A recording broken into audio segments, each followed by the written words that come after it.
2025ஆம் ஆண்டு தொடக்கத்தில் இருந்து பொருளாதார ரீதியாக பின்தங்கிய குடும்பங்களைச் சேர்ந்த 1,25,000 மாணவர்களுக்கு 6,000 ரூபாய் கொடுப்பனவு வழங்கப்படும் என பிரதமர் கலாநிதி ஹரணி அமரசூரிய தெரிவித்துள்ளார். நேற்று நாடாளுமன்றத்தில் உரையாற்றும் போதே பிரதமர் ஹரணி இதனை குறிப்பிட்டுள்ளார்.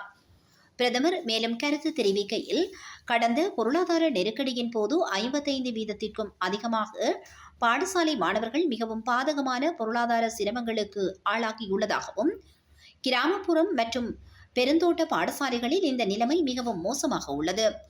அவர்களில் 55% அதிகமான மாணவர்கள் பாடசாலை எழுதுபொருட்களை வாங்குவதை குறைத்துள்ளதாகவும், 26% அதிகமானோர் ஏற்கனவே பயன்படுத்திய எழுதுபொருட்களை மீண்டும் பயன்படுத்துவதை நாடியுள்ளனர் என்றும் மக்கள் தொகை மற்றும் புள்ளிவிவர திணைக்களத்தின் ஆய்வு அறிக்கைகள் தெரிவித்திருக்கின்றன. இதன்படி பொருளாதார சிக்கல்களால் மாணவர்களின் கல்வியில் ஏற்படும் எதிர்மறையான தாக்கத்தை குறைக்கும் வகையில் அடுத்த ஆண்டு தொடக்கத்தில் இருந்து இந்த கொடுப்பனவை வழங்க அரசு நடவடிக்கை எடுக்கும் என பிரதமர் ஹரணி அமரசூரிய தெரிவித்தார்.